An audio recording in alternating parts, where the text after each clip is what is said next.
আপনার পেটে কি বাড়তি মেদ জমেছে? ডান কাঁধে মাঝে, মাঝে ব্যথা হচ্ছে?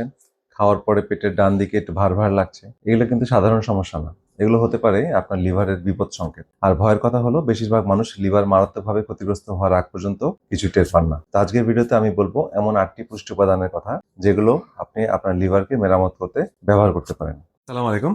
আমি doctor ARM Jamil, functional and integrated medicine consultant. অনেক সময় আমরা দেখি মানুষ বছরের পর বছর ওষুধ খাচ্ছেন কিন্তু তবুও পুরোপুরি সুস্থ হয়ে উঠতে পারছেন না। কারণ অনেক ক্ষেত্রেই রোগের মূল কারণ বা রুট কজ খুঁজে দেখা হয় না। আমি এবং আমার সঙ্গে কাজ করা উচ্চ প্রশিক্ষিত ফাংশনাল মেডিসিনের চিকিৎসকবৃন্দ বিশ্বাস করে সঠিক খাবার, স্বাস্থ্যকর লাইফস্টাইল এবং প্রয়োজনীয় সাপ্লিমেন্ট ও ন্যাচারাল থেরাপির সমন্বয়ে দীর্ঘমেয়াদী সুস্থতা অর্জন করা সম্ভব। তো এই ভিডিওগুলো শুধু দেখার জন্য নয়, এগুলো জানার জন্য, বোঝার জন্য এবং নিজের জীবন বদলানোর জন্য। আপনার একটি শেয়ার হয়তো কারো বছরের পর বছর জমে থাকা কষ্টের সমাধানের পথ দেখাতে পারে। তাই ভিডিওটি ভালো লাগলে শেয়ার করুন, চ্যানেলটি ফলো ও সাবস্ক্রাইব করুন আর আমাদের সঙ্গে থাকুন সুস্থতার সত্যিকারের জ্ঞান ছড়িয়ে দিতে। তো লিভার সমস্যার প্রধান যে লক্ষণগুলো সেগুলো একটু আমরা আগে জেনে নেই। সেটা হচ্ছে ডান কাঁধ বা ঘাড়ে ব্যথা হতে পারে, খাওয়ার পর পাঁজরের নিচে ভার, ভার লাগা, স্পেশালি ডান পাঁজরের নিচে, ডান পায়ে পানি আসা, ত্বকে মাকড়সার জালের মতো শিরা দেখা যেটাকে স্পাইডার নেভি বলে, এবং পেটে বাড়তি মেদ জমা। হ্যাঁ, এর যে কোনো একটি লক্ষণ থাকলে আপনার লিভারের দিকে মনোযোগ দেওয়ার সময় এসেছে। হ্যাঁ, অর্থাৎ আপনার চিকিৎসকের সাথে কথা বলতে পারেন।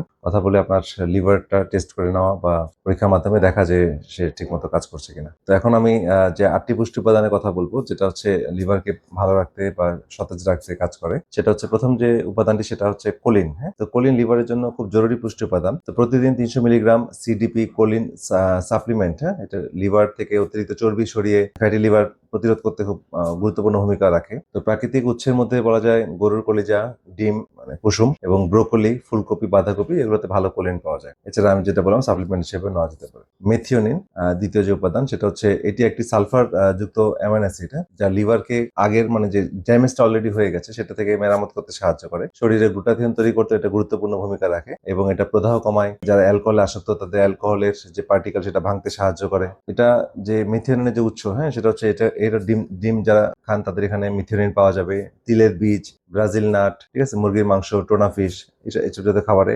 মিথিওনিন আছে। ৩ নম্বর যে সাপ্লিমেন্ট বা খাবার উপাদান বলবো সেটা হচ্ছে বাইল সল্ট। তো লিভার দুর্বল হলে পিত্তরস ঘন হয়ে পিত্তথলিতে চাপ সৃষ্টি করে। প্রতিদিন বাইল সল্ট ও ডাইজেস্টিভ এনজাইম সাপ্লিমেন্ট অনেক সময় নেওয়া প্রয়োজন হয় এবং এটা নিলে পিত্তরস পাতলা হয় এবং লিভারের চর্বি জমাটা কমে আসে। ৪ নম্বর যে খাবারটি বা সাপ্লিমেন্ট বলবো সেটা হচ্ছে সালফোরাফিন। তো সালফোরাফিন হচ্ছে ব্রোকলি, বাঁধাকপি, ফুলকপি, মূলার মতো কাঁচা সবজিতে এই সালফোরাফিন যে ফাইটোনিউট্রিয়েন্ট এটা পাওয়া যায় এবং এই ফাইটোনিউট্রিয়েন্ট লিভারের প্রদাহ নিয়ন্ত্রণ করে এবং ক্যাফিন, ওষুধ এবং রাসায়নিক পদার্থ থেকে লিভারকে পরিষ্কার বা সুরক্ষিত রাখে। তো রান্না করলে এই সালফোরাফিন নষ্ট হয়, তাই কাঁচা খাওয়াটাই ভালো বা সাপ্লিমেন্ট হিসেবে নেওয়া যেতে পারে। ব্রোকলি স্প্রাউটস যেটা আছে, যেটা পূর্ণ সবজির চেয়েও ব্রোকলি স্প্রাউটসে ১০০ গুণ বেশি সালফোরাফিন থাকে। এরপর যে পুষ্টি উপাদানটি বলবো সেটা হচ্ছে টোকোট্রিনল।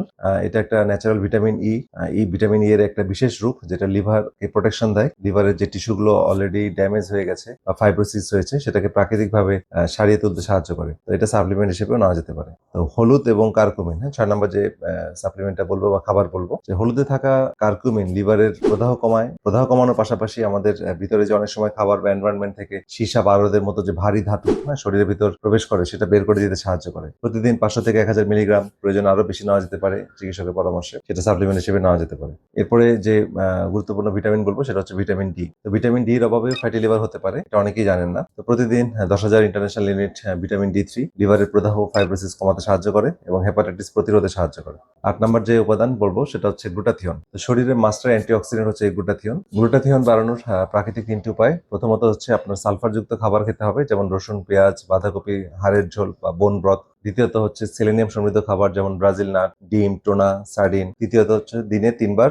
মিল্ক থিসেল জাতীয় পাউডার আছে এই হার্বসের, এটা লিভারের জন্য সেরা প্রাকৃতিক ভেষজ এবং সবগুলো সাপ্লিমেন্ট হিসেবে পাওয়া যায়। তো যেসব খাবার এড়িয়ে চলতে হবে এটা আমাদের জানা খুব জরুরি, যেমন ভেজিটেবল অয়েলের মধ্যে সয়াবিন, ক্যানোলা, স্যাফোলা এই জাতীয় অয়েলগুলো পরিহার করা উচিত, কারণ এখানে প্রচুর ট্রান্স ফ্যাট আছে এবং ওমেগা 6 যুক্ত ফ্যাটি অ্যাসিড আছে, এগুলো অ্যাভয়েড করতে হবে, এগুলো ইনফ্লামেশন বাড়ায়। এছাড়া চিনি এবং কর্ন সিরাপ এবং যেটা সস নামে পাওয়া যায় কর্ন সিরাপ, এবং যারা অ্যালকোহল আসক্ত তাদের অবশ্যই অ্যালকোহল অ্যাভয়েড করতে হবে এবং প্রতিদিনের যে প্যারাসিটামল, হ্যাঁ, প্রতিদিন অনেকেই মানে কথায় কথায় মাথা ব্যথা হচ্ছে বা ছোটখাটো প্রবলেম হচ্ছে, জ্বর ভাব হচ্ছে, প্যারাসিটামল খাচ্ছি, দীর্ঘদিন ধরে খাচ্ছি বা বেশি মাত্রায় খাচ্ছি, এগুলো লিভারের বড় শত্রু। হ্যাঁ, এগুলো লিভারকে ড্যামেজ করে। তো শেষে যে কথাগুলো বলতে চাই সেটা হচ্ছে লিভার আমাদের শরীরের অন্যতম শক্তিশালী অঙ্গ। সঠিক পুষ্টি ও ইন্টারমিডিয়েট ফাস্টিং মেনে চললে এটি নিজেই সেরে উঠতে পারে। কম কার্বোহাইড্রেট এবং বেশি কাঁচা সবজি খাওয়াই লিভার সুস্থ রাখার সবচেয়ে কার্যকর উপায়। তো ভিডিওটা ভালো লাগলে এখনই লাইক করুন এবং বন্ধু বান্ধব পাড়া প্রতিবেশীর মাঝে যত বেশি শেয়ার করবেন তত বেশি তার উপকৃত হবে, এবং চ্যানেলটা সাবস্ক্রাইব করুন। আর এই ভিডিওটা যদি ফেসবুকে দেখে থাকেন তাহলে আমাদের ফেসবুক পেজটি ফলো করে রাখুন। এতে যখনই আপনার আমাদের ভিডিও পোস্ট হবে তখনই আপনি পেয়ে যাবেন। তো কোনো প্রশ্ন থাকলে কমেন্টে জানাবেন। পরবর্তী ভিডিও দেখা আমন্ত্রণ রইল। আল্লাহ হাফেজ।